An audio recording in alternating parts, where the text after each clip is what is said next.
हमारे जो पुत्रगण हैं वो निश्चित रूप से नरक लोक में निवास करेंगे।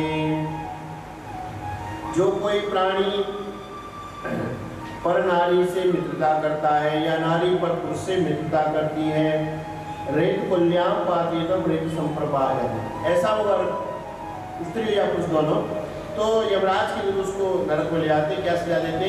अगर वो स्त्री है तो पुरुष का लोहे का पुरुष बना देंगे और उसको गर्म हो वो एकदम लाल हो जाता है, इतना गर्म करके, और उसको उससे बांध देते हैं। अगर पुरुष है तो स्त्री का लोहे का बना हुआ होता है आकार, और उसको बांध देते हैं। इस प्रकार से वहाँ पर सजा दी जाती है। और बहुत सारे 28 नरक हैं, मैंने आपको 2-4 यहाँ पर कथा श्रवण कराई। गुरु गोविंद भगवान की जय। इसके बाद में अब यह थोड़ी बात समझिए, ये समझने वाली बात है भाई। हम जो इस जन्म में कर्म करते हैं, इस जन्म में हमने कोई पाप किया, शास्त्र पाप क्या है और पुण्य क्या है समझ लो। शास्त्र के विपरीत आचरण करने पर पाप होता है, शास्त्र सम्मत कर्म करने पर पुण्य होता है। ये तो यदि हमने पाप किया है और हमको पाप का ज्ञान हो गया, हमें प्रायश्चित कर लें। अगर हम प्रायश्चित कर लेते, हमारा किया हुआ जो पाप है वो इसी जन्म में इसी समय नष्ट हो जाएगा। जैसे आदमी चलते ना, चलते किसी से टकरा गए तो बोले सॉरी, प्रायश्चित हो गया। पर ऐसा नहीं, अच्छे से उसको बेचारे को कष्ट दिया फिर कह रहे सॉरी, इतने से भी काम नहीं चले। उसके अलग अलग विधान है। गौ की हत्या करी है तो उसका प्रायश्चित है, विधि विधान है। ब्राह्मण की हत्या करी है उसका विधि विधान है। गिलहरी मरी है उसका विधि विधान है। या मान लीजिए आपने किसी का धन चुरा लिया, बहुत सारे पाप हैं। जो जैसा पाप होता है उसका उसी प्रकार से प्रायश्चित लिखा हुआ है। मैं आपको बताता हूँ, जैसे आप जिस कुल के ब्राह्मण हैं या कोई भी समाज के लोग हैं, सभी समाज के गोत्र जो होते हैं वो ब्राह्मण ऋषि मुनियों के गोत्र से ही होते हैं। सभी समाज के लोग, उनके जो ऋषि होते हैं वही उनके गोत्र होते हैं। तो आपके जो गोत्र के ऋषि हैं, जैसे भृगु ऋषि, वशिष्ठ मुनि और व्यास ऋषि, शंकर लिखित आदि जो ऋषि मुनि हैं, तो उन्हीं ऋषि मुनियों का संविधान है। इसे कहते हैं स्मृति। व्यास स्मृति, विश्वामित्र स्मृति और वशिष्ठ स्मृति, भृगु स्मृति, ये आदि ऋषियों की स्मृतियां हैं। स्मृति का अर्थ होता है संविधान। और या फिर एक काम करो, मनुस्मृति को ले लो, उसमें सभी का समावेश है।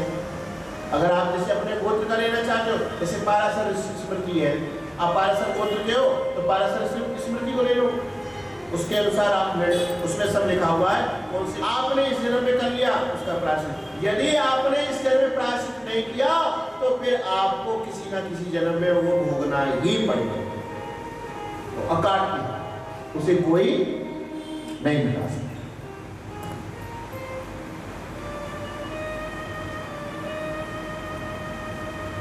केवल कर्म का फल तो प्राणी को भोगना ही पड़ता है। इस जन्म में प्रायश्चित कर लिया तो यही नष्ट हो जाएगा, नहीं किया तो अगले जन्म में उसको प्राप्त होगा ही। प्रायश्चित की विधि पूछी गई। प्रायश्चित ये पूछा गया क्या प्रायश्चित करना चाहिए?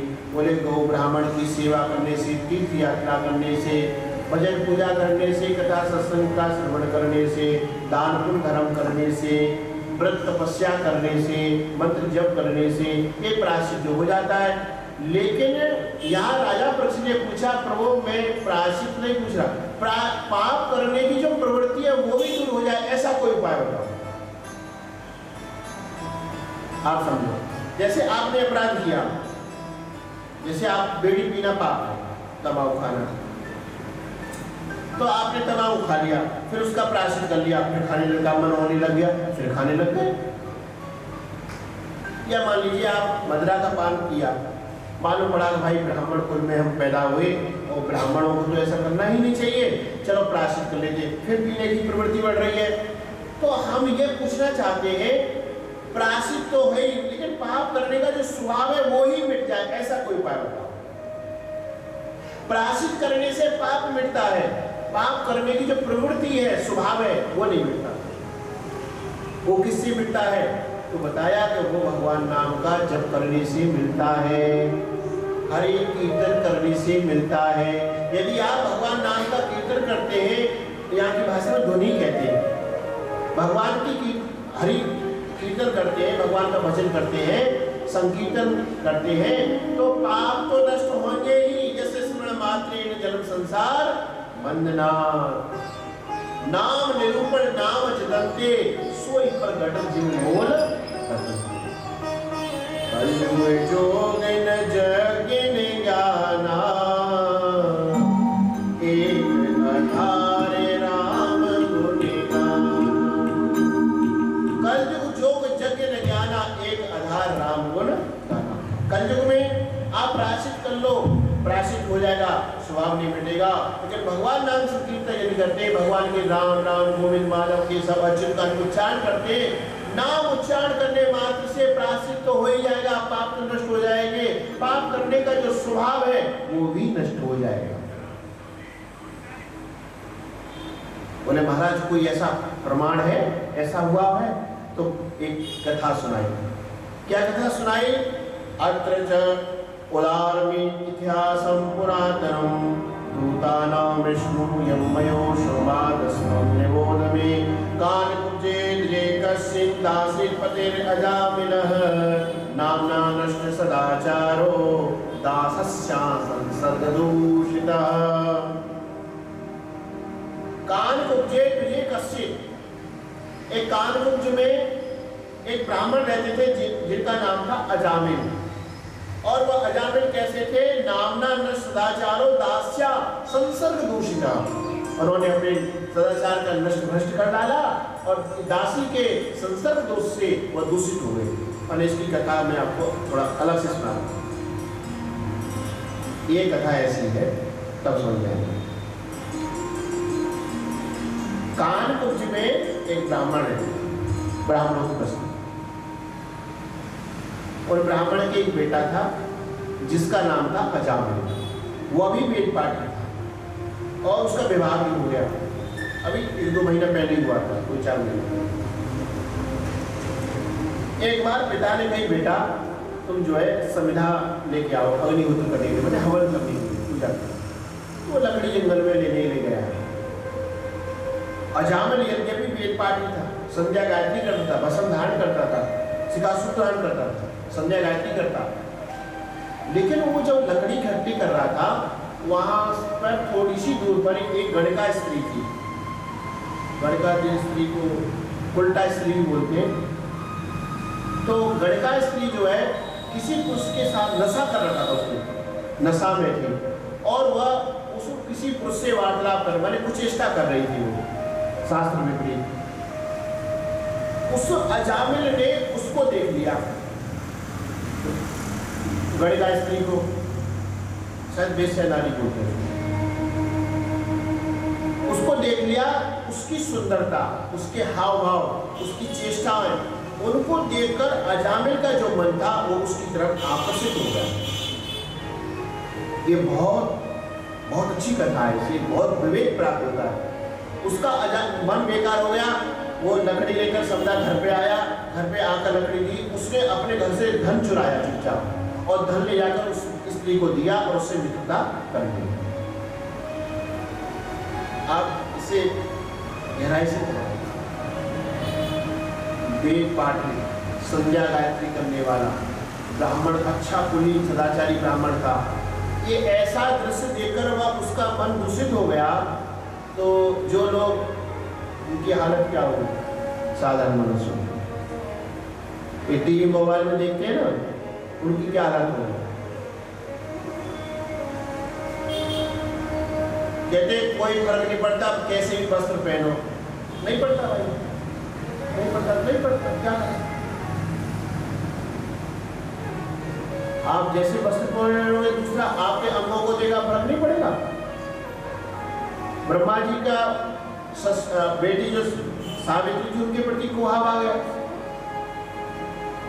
ये प्रमाणित कथा बता रहे हम आपको, वस्तु का प्रभाव ही नहीं पड़ता।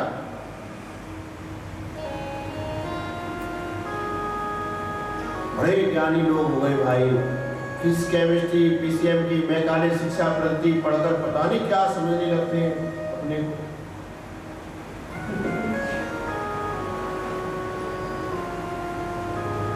ऐसा पदभ्रष्ट हो गया उस दासी के संदर्भ से, ऐसा पदभ्रष्ट हो गया। या दास्या का अर्थ जो है उल्टा स्त्री, गणिका स्त्री माना जाएगा। दास्या शब्द जो है में उल्टा स्त्री माना जाएगा। उसके संसर्ग से उसकी बुद्धि इतनी विकृत हो गई, धीरे धीरे उन्होंने संध्या करना छोड़ दिया, वेद पाठ करना छोड़ दिया, अग्निहोत्र करना छोड़ दिया, भस्म धारण करना छोड़ दिया। अब तो वो धीरे धीरे शराब पीने लग गया, मांस खाने लग गया, शिकार खेलने लग गया, धन माता पिता नहीं देते तो वो चोरी करने लग गया। जितने कर्म बुरे होते हैं वो सब बुरे कर्म करने लग गए। कहते हैं उसने अपने माता पिता को घर से मार, अपनी धर्म पत्नी को ही घर से मार के भगा दिया और उस गणिका स्त्री को ही अपने घर में ले आया। अब पैसे कहां से आए? कोई पंडिताई तो कराया नहीं हो, कर्मकांड तो कराएगा नहीं ऐसे ब्राह्मण से। ऐसे ब्राह्मण से यदि कर्मकांड कराते हो ना आप, ये भी जघन्य अपराध है। ये बहुत अच्छा वेद मंत्र बोलता है, श्लोक बोलता है, फलाना बोलता है, ऐसा कराना भी पाप है। जबकि मैं ऐसा बोलता हूँ ब्राह्मण का मान करना चाहिए, ब्राह्मण का अपमान नहीं करना चाहिए, ये सत्य बात है, परंतु उसको इस प्रकार से प्रोत्साहन भी नहीं करना चाहिए, ये भी गलत बात है। अगर ब्राह्मण शराब पीता, मांस खाता या अब दूसरे ब्राह्मण है उससे संपर्क नहीं रखना चाहिए और न उसको उससे कर्मकांड कराना चाहिए, ये प्रमाणित बात है। अगर कास्ट यदि उसने विवाह भी किया है तब भी उससे कर्मकांड करना, तो उसका जो ब्राह्मणत्व है वो तो नष्ट ही हो गया। हाँ, फिर भी ब्राह्मण पूजनीय है क्योंकि तो उसका दूध माने जो खून है वो ब्राह्मण ब्रह्म तेज है। आप उसकी हत्या करोगे, अपमान करोगे तो आपको उसका ब्रह्महत्या आपको लगेगी। भगवान राम ने रावण का वध किया था तो उनको ब्रह्महत्या लगी, फिर भगवान राम ने वहां पर प्रायश्चित किया था, अयोध्या में यज्ञ किया। ये सत्य बात है। तो कर्मकांड तो कोई कराए नहीं, चोरी करने लगे, अब तो जो बुरे काम थे सब करने लगे। उस नारी के द्वारा उसके 9 बेटा हुए, 9 बच्चे हुए इसमें जो। और कहते एक बार की बात है, उसी गांव में कुछ साधु महात्मा तीसरे बद्रीनाथ केदारनाथ की यात्रा में जा रहे थे। उसी गांव से गुजर रहे थे, संध्या का समय हो गया, रात्रि होने वाली थी। महात्मा ने सोचा अब कहाँ जाना, अंधेरे में चल नहीं सकते, इसी गांव में विश्राम करते। कुछ बच्चे खेल रहे थे गांव के बाहर, पूछा अरे बालको सुनो सुनो बेटा, नारायण हरि। बोले गुरु जी नारायण। बोले बेटा ये बताओ तुम्हारे गांव में कोई मंदिर है? बोले हमारे गांव में कोई मंदिर नहीं है। अच्छा, ऐसा गांव है, इस गांव में मंदिर ही नहीं है। बोले तुम्हारे गांव में कोई धर्मशाला है जहाँ हम रुक सके? बोले हमारे गांव में कोई धर्मशाला नहीं है। कैसा गांव? फिर पूछा अरे भाई कोई तुम्हारे गांव में भगत आदमी होगा जो साधु महात्माओं की सेवा करता है, भोजन भिक्षा कराता है? बोले हमारे गांव में सबसे बड़ा भगत है अजामिल भगत। भाले बोले कह दिया, महात्मा संत बोले भाले होते हैं, उनको क्या मालूम था भाई अजामिल धर्मात्मा कैसा? उन्होंने वही बच्चे कह रहे धर्मात्मा होगा। बोले ठीक है। गांव में पहुंचे, गांव में माता कुएं में पानी भर रही थी। पूछा अरे माई तनिक हमें ये बताओ अजामिल भगत का घर कौन सा? माता सोचने लगी अजामिल और भगत है वो दुष्ट दुराचारी, पर भाई कैसे कहे महात्माओं से? उनका ठीक है महाराज चले जाओ, सामने आ गए, दरवाजा उससे दरवाजे पहुंचे। अब वहां पहुंचे, उन्होंने दरवाजा ऐसे बजाया, अंदर से वो स्त्री जो निकल के आई, लड़का स्त्री, और उन्हें पूछा ए माई ये अजामिल भगत जी का ही घर है? भगत जी का? बोले हाँ उनका ही घर है। भाई हम तीर्थ यात्रा में जा रहे थे और रात्रि हमें विश्राम करना है, हम गांव के बाहर बच्चे खेले थे, हमने पूछा भाई कोई मंदिर है? बोले नहीं है। धर्मशाला? बोले नहीं है। कोई भगत का घर हो चलो उसके यहाँ रुक जाएंगे। तो बताया भाई सबसे बड़ा भगत हमारे गाँव में यही है, तो इसलिए हम रात्रि को विश्राम करना है। कहते संत दरस जिम्मे पातक करे, संत महात्माओं के दर्शन मात्र से पाप कर जाते, नष्ट हो जाते हैं। तो वो नारी ने सोचा चलो साधु महात्मा है, क्या फर्क पड़ता है, अंदर देख खोल के दरवाजा, बैठ गए। अब उन्होंने जाकर कुएं में से पानी लाकर स्नान किया, महात्माओं ने संध्या पूजा करी, आरती करी, छोटे छोटे चवन्नी ठंडी से बच्चे जो थे 8 9 10 सब इकट्ठे हो गए, हरि कीर्तन पूजा पाठ हुआ, प्रसाद बांट दिया। कहने लगे भाई भगत कब आ, कितने बजे आते हैं? बोले महाराज वो थोड़ा नौकरी पे गए हुए और वो आएंगे। नौकरी पे कहा गया था? वो तो चोरी करने गया था। वो क्या करता था कि शाम के समय 5-6 बजे निकल जाता घर से और दिन में देख लेता किसके घर में कहाँ से कैसे घुसना है और चोरी करनी है, और रात में ला के सामान ऐसे करता था वो। तो बोले भाई हम तो भाई पूरे दिन के भूखे हैं और हम दूसरे के हाथ का पाते नहीं है, आप थोड़ा सामान दे दो हम बना के पा लेंगे। उसने जो भी ऐसे तो शुक्राचार्य में ज़्यादा सामान वामान नहीं रहता, तो थोड़ा बहुत आटा दाल चावल जो भी सीधा था दे दिया। महात्माओं ने अच्छे बढ़िया टिक्कर बनाए, सब्जी जो भी बनाया खुद पाया, बच्चों को खिलाया, फिर बैठ गए। बोले भाई भक्तानी भगत जी तो आए नहीं। बोले महाराज कभी कभी क्या है ओवर टाइम करने लग जाते हैं। ओवर टाइम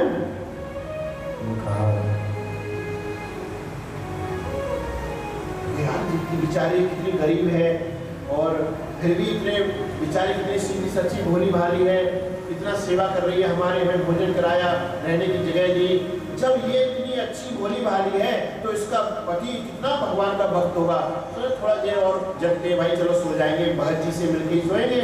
तो उन्होंने बस श्री कृष्ण गोविंद हरे मुरारे हे नाथ नारायण नाम संकीर्तन करने लग गए। काम का पूरा तो महात्मा पे होते ही साथ में जान खजीरा। और इस प्रकार से भैया बच्चे तो थे 8 10 9, वो भी गाने लगे श्री कृष्ण गोविंद हरे मुरारे। अब तो गांव के लोग मोहल्ला के लोग इकट्ठे हो गए, इधर खड़े भैया गिरे जाओ मिल के घर महात्मा संग कीर्तन कर रहे। कितने आश्चर्य की बात है। खैर नहीं आया वो और महात्मा सो गए, कीर्तन कर सो गए। रात्रि के समय वो चोरी करके आया, 2-3 बजे 4 बजे आया। उसने वो दरवाजा खटखटाया, उसके सब संकेत थे रोज के ये काम थे। चुपचाप आई, उन्हें गेट दरवाजा खोला, अंदर आया तो सामान चोरी करके लाया था। उसने पुटलिया वजन और देखा तो लंबे लंबे महात्मा पड़े हुए जटाजू धारण करे। बोले जी कौन है? धीरे अंदर ले बोले साधु महात्मा है। बेचारे गांव में आए थे, कहीं जगह नहीं थी सोने की। गांव में किसी ने कह दिया भगत जी की न चले जाओ, बहुत बड़ा भगत है, भक्ताई करता है भगवान की। खिलाया बोला मैं कमा के लाऊं बाबू पैसा है। सो गया। दिन हुआ, महात्मा जल्दी स्नान ध्यान करके आए, बैठ गए पूजा पाठ करने लगे। और छोटे बच्चे आगे फिर बैठ गए पास में। तो एक छोटे बच्चे से पूछा क्यों भाई तुम्हारे पिताजी आ गए? बोले वो तो आ गए रात्रि। बोले अच्छा कहाँ है? बोले सो रहे। भाई चलो महात्मा भाई रात भर बेचारे नौकरी करके आए ओवर टाइम, तो सो गया होगा, कोई बात नहीं। बोले चलो जगाओ भाई, हमें जाना है आगे, क्या काम है। तो लड़का गया अब जगाने। अब वो तो खाट में सोया हुआ था, उसको पापा जगाया। वो तो नशे में था, आंखें लाल, मुंह से बदबू। एक महात्मा उस बच्चे के पीछे चला गया। उतावले हो रहे थे ना भगत जी के दर्शन करने के लिए। अब वहां पहुंचा, देखा तो उसके मुंह से बदबू आ रही है, आंख लाल है, नशा में पड़ा हुआ। वो महात्मा वापस आया और अन्य महात्माओं से बोले कहे महात्मा जी ये तो बड़ा अनर्थ हो गया, गंगा जल पान कर लो, तुलसी पान कर लो। आज हमने दुष्ट दुराचारी का अन्न खा लिया। वो भगत नहीं है, वो तो दुष्ट दुराचारी बामन है। अरे ये तो बड़ा अनर्थ हो गया भाई। महात्मा ने गंगा जल पान किया, तुलसी पत्र पान किया, भगवान से क्षमा याचना करी, प्रभु हमें मालूम नहीं था, ऐसा हो गया। बड़े दुखी हुए साधु महात्मा, क्योंकि जैसा अन्न खाओगे वैसे बुद्धि हो जाती है, पवित्रता ध्यान रखना चाहिए। पर चलिए महात्माओं ने कहा भाई कोई बात नहीं, कुछ भी सही भाई, इसने हमें भोजन करवाया, रहने का आश्रय दिया। एक महात्मा जो उम्र वाले थे बोले भाई इसका भी कल्याण होना चाहिए, कल्याण होना चाहिए। तो उससे बोले भाई तुम्हारे घर हम यात्रा में जा रहे हैं, कोई दान दक्षिणा ले लो। बोले महाराज तुम जाओ। तो उसने खिला पिला दिया, रहने की व्यवस्था कर दी। हम देने वाले में नहीं, हम तो लेने वाले में। बोले नहीं, यात्रा में जा रहे, कोई थोड़ी बहुत काम, और हम आपसे कोई धन संपत्ति नहीं मांग रहे, कपड़ा नहीं मांग रहे, हम आपसे ये मांग रहे हैं कि आपकी धर्मपत्नी के जो गर्भ है, इस बच्चे का जब जन्म हो तो उसका नाम नारायण रख दें, बस।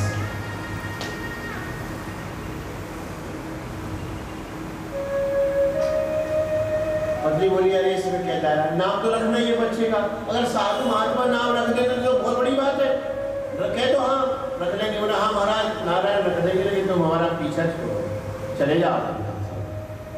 तो महात्माओं ने आशीर्वाद दिया, चले गए, बच्चा हुआ और उसका नाम उसने नारायण रख दिया। समय व्यतीत हुआ, वो बच्चा धीरे धीरे बड़ा हुआ, अब वो हर वक्त छोटा बच्चा तो था नारायण नारायण नारायण करता रहता, तो पानी ला नारायण, भोजन ला, ये नारायण करते करते उसको नारायण कहने की इतनी आदत हो गई।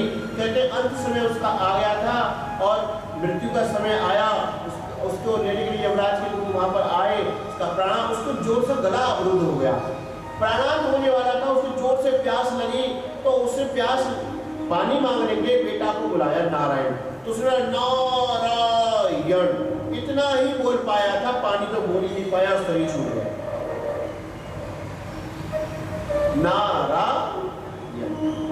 नारायण ही बोला, इतने में यमराज के 4 दूत वहां पर आए थे और उसके प्राणों को पकड़कर और वहां से ले जाने लग गए।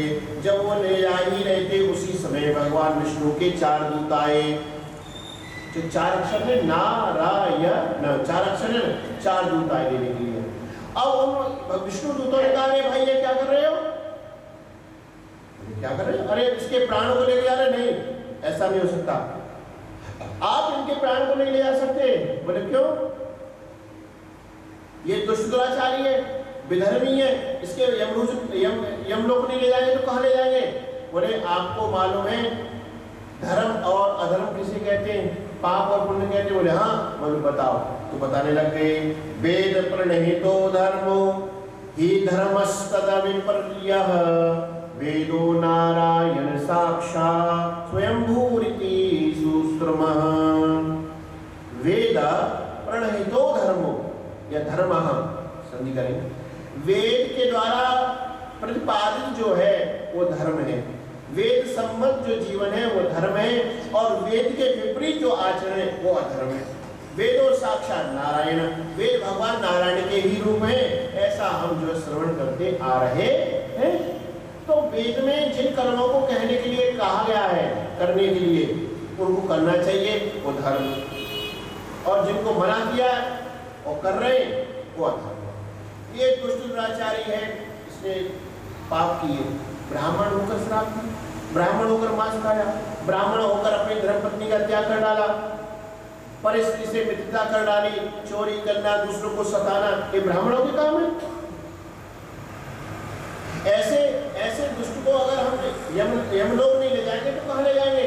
तब यमराज भगवान विष्णु के दूत कहने लग गए, और राम अहो कष्टम धर्म तथा अधर्मेश ते समाम। अरे बड़े दुख की बात है कि धर्मराज के धर्म दूत ही धर्म का निर्णय नहीं जानते हैं। यत्रा दंडेषु पापेषु दंडो ये प्रथा, दंड देने वाले को ही दंड का ज्ञान नहीं है। प्रजानाम पितरो ये शास्त्र साधव समाह, ये बड़े दुख की बात है। अरे जो स्वर्गलोक को जाना चाहिए था, बैकुंठ को जाना चाहिए था, उसे तुम जो है यमलोक को ले जा रहे हो। बोले क्यों, बोले अयम ही कृत निर्देशो जन्म कोटि हिंसामपि यद व्याजहार विवसो नाम स्वस्तिर्यं हरेः।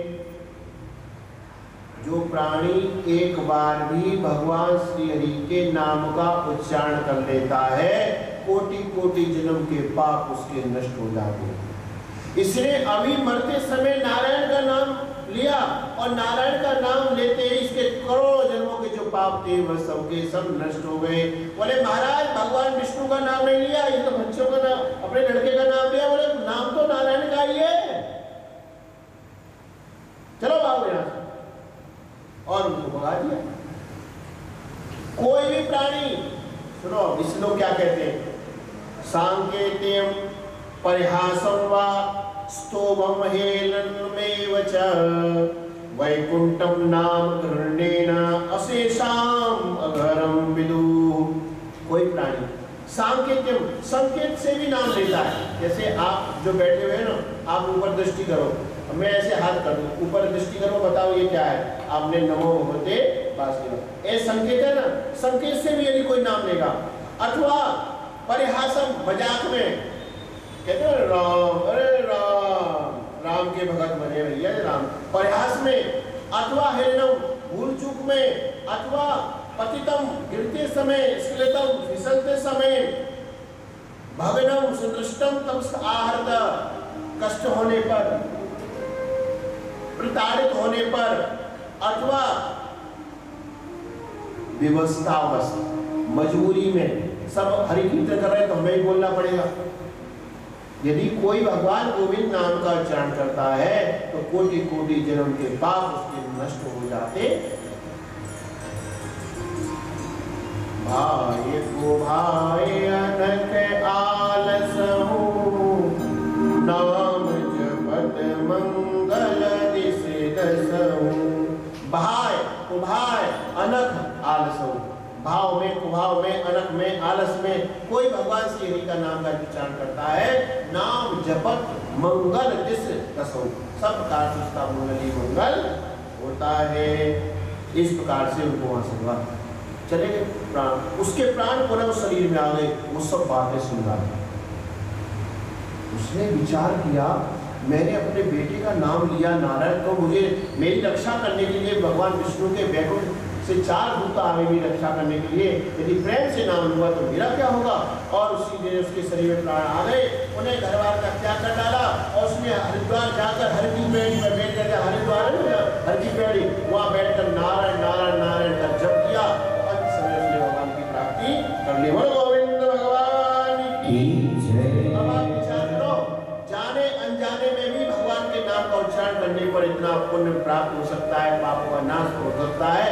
तो यदि हम सुबह शाम नित्य प्रति अपने घर में अपने बच्चों को, परिवार के लोगों को बैठकर 10-20 मिनट हरे राम नया नाम हरि कीर्तन करते हैं तो हमारे परिवार के पाप नष्ट होते हैं, सदगति प्राप्त होती है, सद्मार्ग प्राप्त होता है, सद्बुद्धि प्राप्त होती है और कभी गलत रास्ता पर संतान नहीं जाएगी।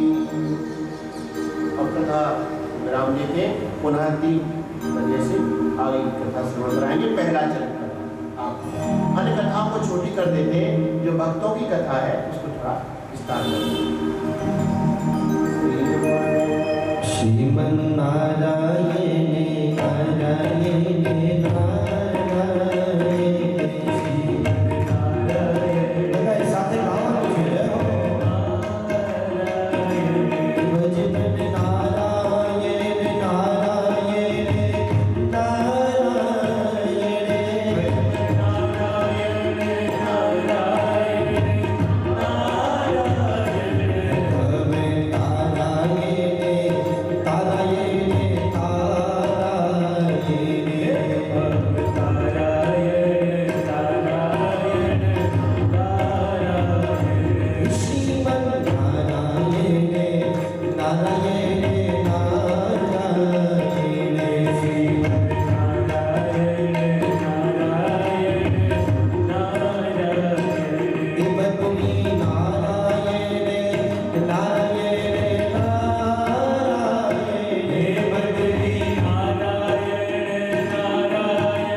नमः पार्वती हर हर महादेव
बरात पर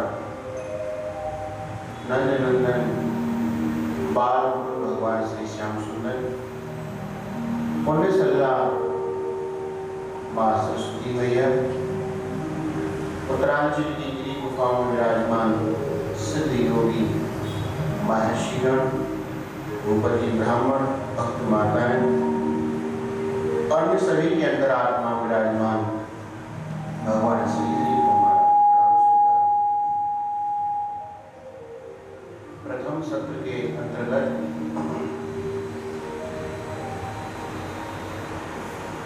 नरकों का निरूपण और जो पाप किए जाते हैं उसके प्रायश्चित का निरूपण किया गया।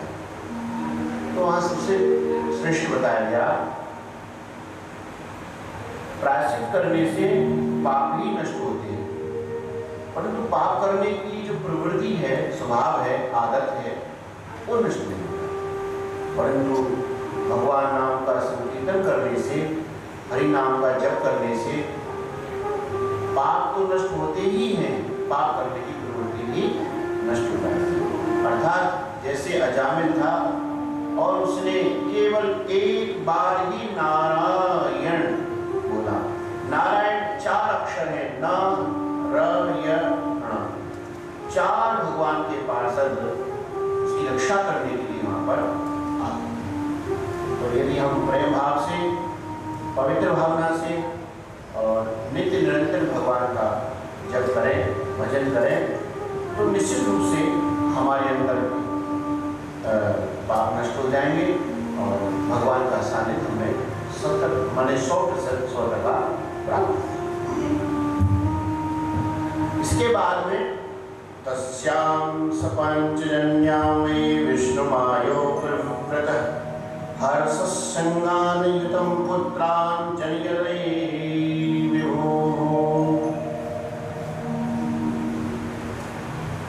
विष्णु मायो वृहत 5 जन्याम सतस्याम, अर्थात प्रजापति जो दक्ष हैं उनकी 2 प्रकार से उत्पत्ति हुई है। एक तो भगवान ब्रह्मा जी से हुई है मानसिक सृष्टि में, दूसरी बार प्रजापति दक्ष की उत्पत्ति जो हुई है ध्रुव जी, ध्रुव के बेटा उत्कल, उनके प्राचीन वही के प्रचेतागण, और प्रचेतागणों ने तपस्या की तो मारीसा नाम की कन्या उन्होंने प्रदान की और उनके दक्ष पैदा। ये 2 प्रकार की उत्पत्तियां हैं। उसमें उनके दक्ष प्रजापति जो थे इनका विवाह इसमें 5 जन्याम नाम की कन्या से हुआ, माने स्त्री से, और इनके हर्षव संज्ञानितम पुत्रान् जनयेत्, माने 10,000 हर्ष नाम के बेटा पैदा हुए। 10,000।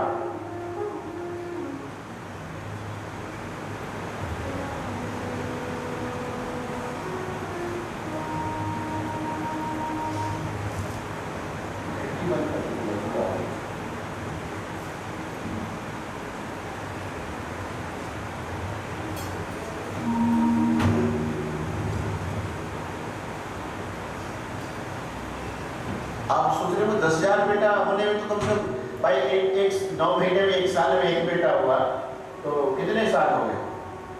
10,000 साल वही मान 10। पर ऐसा नहीं है।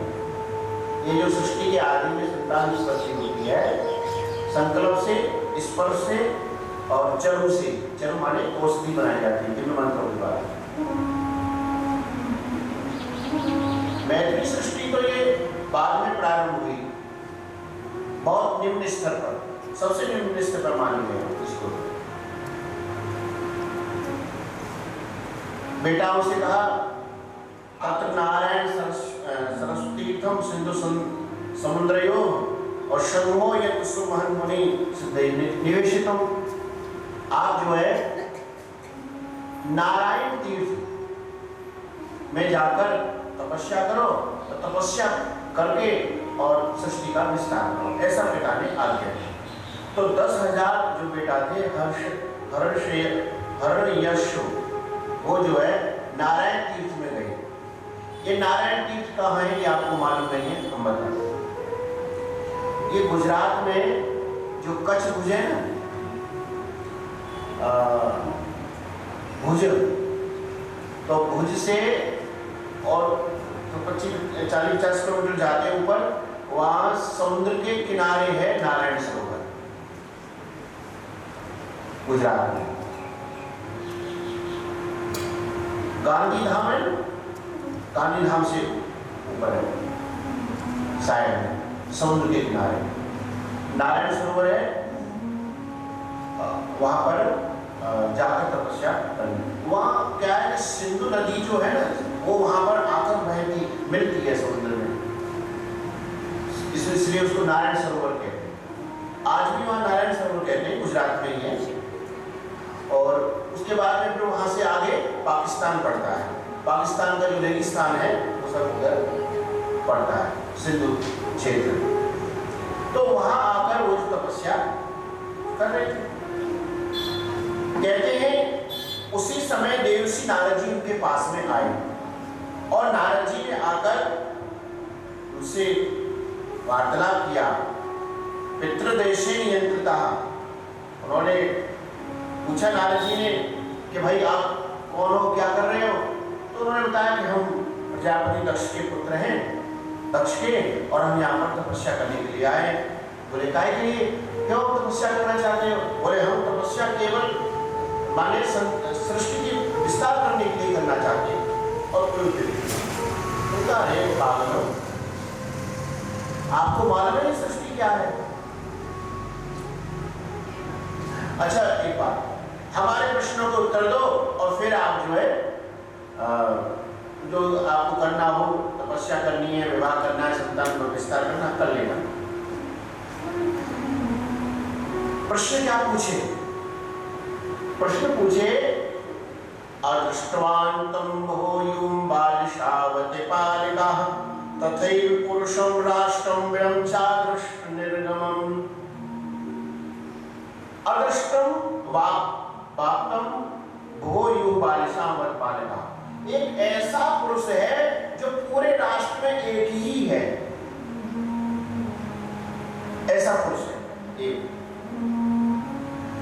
विलम चादृष्टम निर्गमम, एक ऐसा विल है कि जिसमें अंदर जाने पर फिर दोबारा लौटकर कोई वापस नहीं आता। दूसरा प्रश्न। तीसरा प्रश्न पूछा, बहुरूपाम स्त्रियम चापि पुंसाम पुंसलिम पतिम, एक ऐसी स्त्री है बहुरूपाम जो अनेक रूप धारण करती है और मनुष्यों के लिए पुंसलिम पतिम,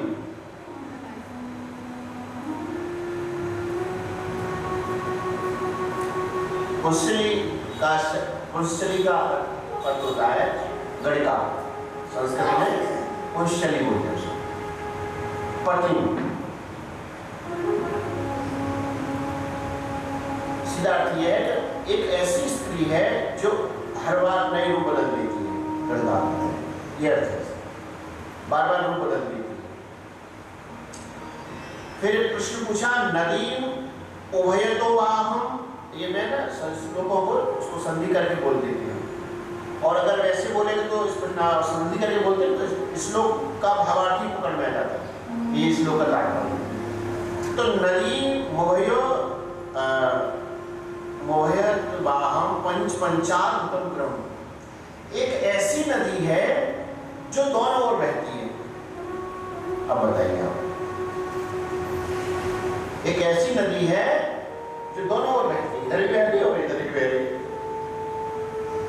तथा पंच पंचाल भूतम क्रम, एक ऐसा घर है जो 25 प्रकार के तत्वों से बना हुआ है, यानी उसमें बनाने के लिए 25 प्रकार के यंत्र लगे हैं। क्वचिदम चित्रकथम सौभ्यम स्वभ्रमणम, एक ऐसा चक्र है जो कभी रुकता ही नहीं है, अनवरत चलता ही रहता है। तो यदि कथम स्वपितरार देश विद्वांसो विपस्सित, यदि आप अपने पिता की आज्ञा से यहाँ आए हो तो आप हमारे प्रश्न को उत्तर दो। यदि आप विद्वान हो अनुरूपम विज्ञान अहो सर्गम करिष्यते, यदि मेरे प्रश्नों का उत्तर आप दे दो आप करो सृष्टि का विस्तार, सर्गम करिष्यते, सृष्टि का विस्तार कीजिए। ऐसे प्रश्न देवर्षि नारद जी ने यहाँ पर पूछे। तब सुखदेव भगवान भी बताते हैं, वाचकूटम देवर्षि स्वयं विमर्श शब्दया, ऐसी कूट भाषा में, कूट कहते हैं गूढ़ भाषा, छिपी हुई भाषा, बोलते कुछ और है उसका तात्पर्य कुछ और होता है। इस भाषा में देवर्षि नारद जी ने पूछा और वह उसका उत्तर सोचने लग गए और सोचकर विचार करके उनका विवेक जागृत हुआ और विवेक जागृत होने पर और उन्होंने तपस्या छोड़ दी। अर्थात सृष्टि विस्तार का सीधा अर्थ है विवाह करके संतान की उत्पत्ति करना, गर्भस्थ स्वीकारना, यह अर्थ है इसका। यहाँ पर माने सृष्टि का विस्तार छोड़ दिया और भजन करने के लिए संन्यास आश्रम में चले। यहाँ पर राजा परीक्षित ने पूछा, प्रभु तने हमको उसका अर्थ भी तो बताओ। जो देवर्षि नारद जी ने प्रश्न पूछे थे और उन्होंने विचार करके उसको अपने हृदय में हृदयामन कर लिया, इसका क्या तात्पर्य है? तो बताया कि भाई भूक्षेत्रम जीव संज्ञम जनानाम निज बंधनम, सारे राष्ट्र में एक ही पुरुष है तो वो केवल आत्मा रूप से परमात्मा ही है।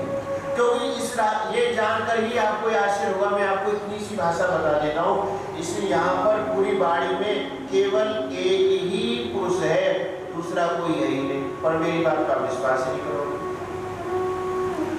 आप तो ये बोलोगे कि भाई हम हैं, हम दुए हैं, हम आचार्य हैं, हम व्यास हैं, और हम ब्राह्मण हैं, हम स्त्री हैं, हम पुरुष हैं, हम काले हैं, हम गोरे, हम मोटे, हम पतले, हम यहाँ के उठा के वहां के हैं, सब तुम्हारे जो पड़ा हुआ है ना ये कचरा, कुछ नहीं है।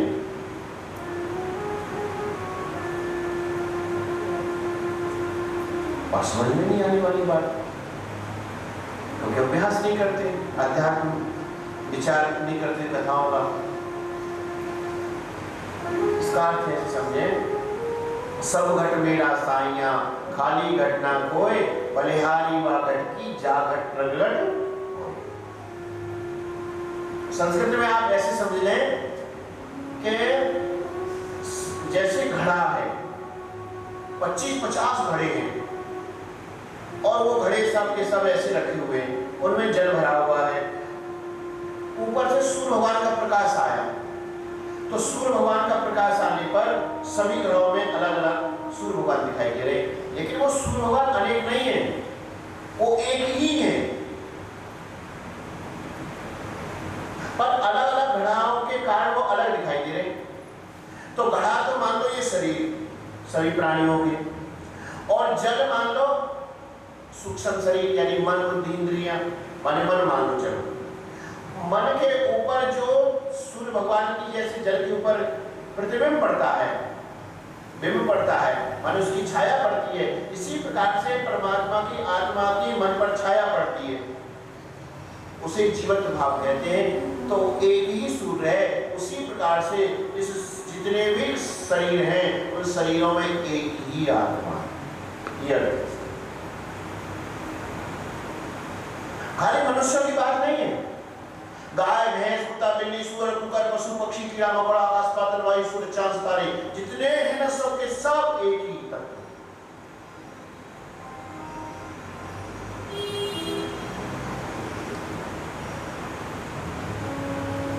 इसलिए एक ऐसा राष्ट्र है जिसमें एक ही पुरुष है, ये इसका अर्थ है। फिर दूसरे श्लोक का अर्थ बताया कि भाई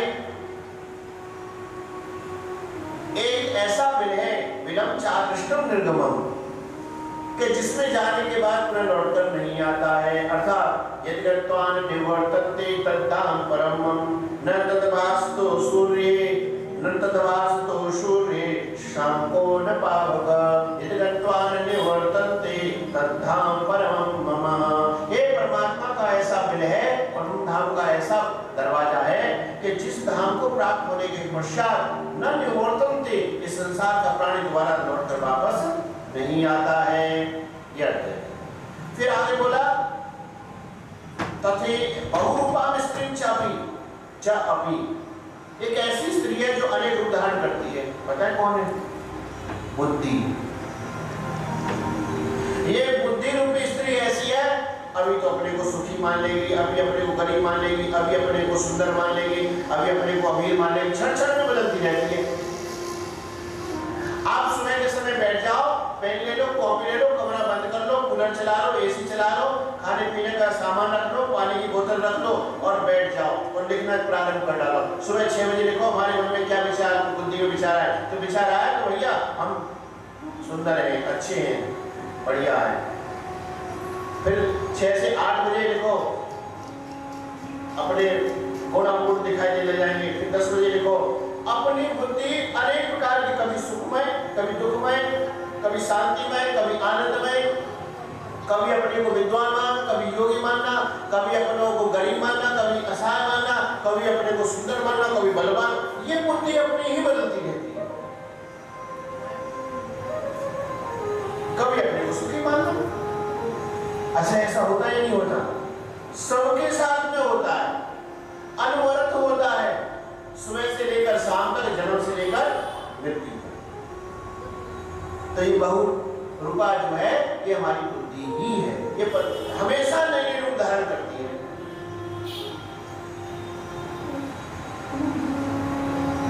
पुंसाम नदीम उभयतो वाहम, एक ऐसी नदी है जो दोनों ओर बहती है।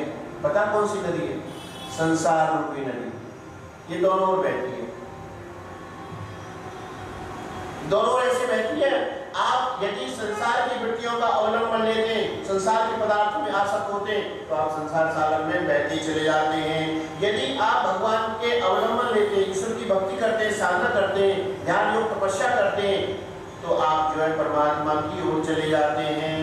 श्रेय मार्ग और प्रेम मार्ग। प्रेम मार्ग माने संसार की तरफ, जन्म मरण की तरफ है, और श्रेय माने आत्म कल्याण की तरफ है। तो ये नदी, संसार रूपी नदी दोनों ओर बहती है। फिर इसमें बताया पंचामृतम ग्रह, एक ऐसा घर है जो 25 प्रकार के तत्वों से बना है। तो क्या है? शाम के दर्शन, आकाश, वायु, अग्नि, पृथ्वी, जल, 5 ज्ञानेंद्रियां, 5 कर्मेंद्रियां, क्या हो गए? 15। पंच तन मात्राएं, शब्द, स्पर्श, रूप, रस, गंध, 20, और मन, बुद्धि, चित्त, अहंकार, 24, और 25वां पुरुष। अष्टधा प्रकृति, षोडश विकार, ये तो हो गई प्रकृति, और 25वां जो तत्व होता है वो पुरुष होता है। तो इस प्रकार से इसके द्वारा ही इस शरीर का निर्माण होता है। हमारा जो शरीर बना हुआ है वो कितने तत्वों से बना है? 25 तत्वों से। 25वां जीवत भाव है, 24 तत्व है प्रकृति के, और 25वां है पुरुष। लेकिन क्या है, हम इसे अपना ही मान लेते, अपना नहीं मानते, ये भी गलती कर रहे हैं। मैं शरीर हूं ये मान लेते। जैसे कोई पुरुष होता है ना, आपने देखा होगा जब रासलीला, रामलीला होती है ना, तो उसमें पुरुष जो सीता बन जाता है या राधा बन जाता है, तो वो उस समय वो धोती होती वो पहन के, जो भी माताओं के श्रृंगार है वो धारण करके, और वो अपने को स्त्री मानता है उस समय, और ऐसे जो भी उनकी भाषा में वार्तालाप करता है। और जैसे ही वो रासलीला पूरी हुई, रामलीला पूरी हुई, पंडाल के पीछे गए, उतार कपड़ा और सिगरेट पीछे, फिर मारी थारी करता